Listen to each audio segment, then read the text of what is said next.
आप सबको जय मसीह की। आज तारीख है 24/11/2025 और हम सुबह का वचन पढ़ेंगे। हम पढ़ेंगे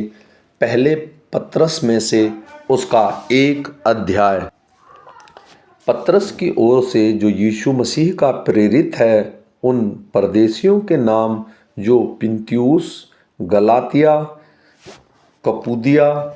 असिया और बिथुनिया में तितर बितर होकर रह रहे हैं और परमेश्वर पिता के भविष्य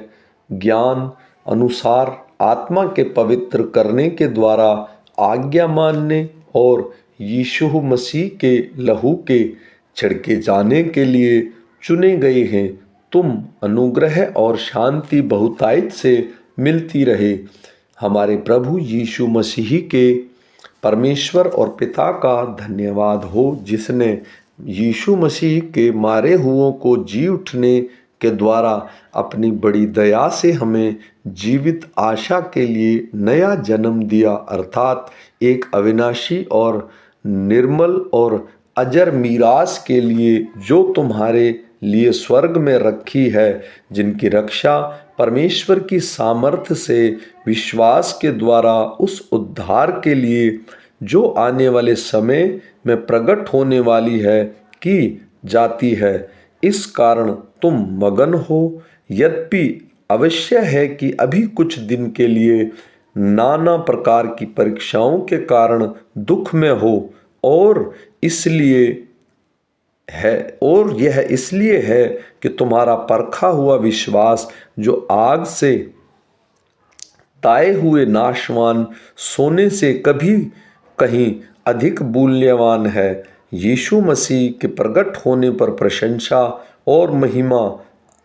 आदर का कारण ठहरे। उनमें तुम बिना देखे प्रेम करते हो और अब तो उस पर बिना देखे भी विश्वास करके ऐसे आनंदित हो, मगन होते हो जो वर्णन से बाहर और महिमा से भरा हुआ है, और अपने विश्वास का प्रतिफल अर्थात आत्माओं का उद्धार प्राप्त करते हो। इसी उद्धार के विषय में भविष्यवक्ताओं ने बहुत खोजबीन और जांच पड़ताल की, जिन्हें उस पर अनुग्रह के विषय में जो तुम पर होने को था भविष्यवाणी की थी। उन्होंने इस बात की खोज की कि मसीह का आत्मा जो उसमें था और पहले ही से मसीह के दुखों की और उसके बाद होने वाली महिमा की गवाही देता था, वह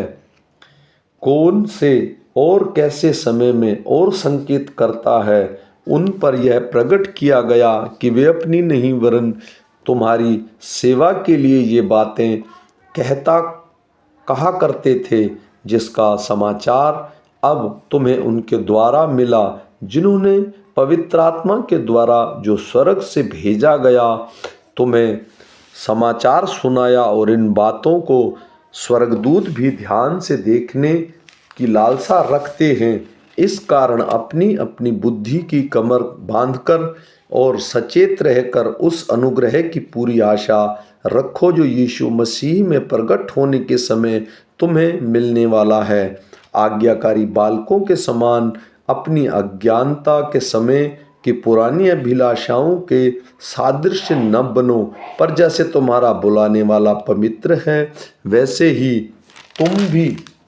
अपने सारे चाल चलन में पवित्र बनो, क्योंकि लिखा है, पवित्र बनो क्योंकि मैं पवित्र हूँ। और जबकि तुम हे पिता कहकर उससे प्रार्थना करते हो, तो जो बिना पक्षपात हर एक के काम के अनुसार न्याय करता है, तो अपने परदेशी होने का समय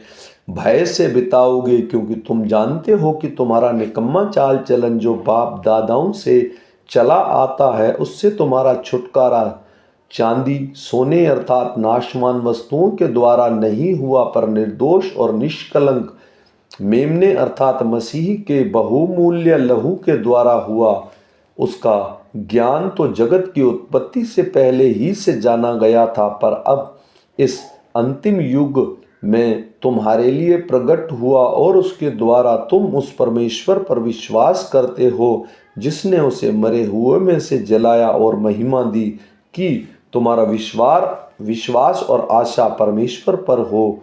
अंत जो कि तुमने भाईचारे को निष्कपट प्रीति से निमित्त सत्य के मानने से अपने मनों को पवित्र किया है, तो तन मन लगाकर एक दूसरे से अधिक प्रेम रखो, क्योंकि तुमने नाशवान नहीं पर अविनाशी बीज से परमेश्वर के जीवते और सदा ठहरने वाले वचन के द्वारा नया जन्म पाया है। क्योंकि हर एक प्राणी घास के समान है और उसकी सारी शोभा घास के फूल के समान है। घास सूख जाती है और फूल झड़ जाता है, परंतु प्रभु का वचन युगान युग स्थिर रहता है। और यही सुसमाचार का वचन है जो तुम्हें सुनाया गया था। आमीन।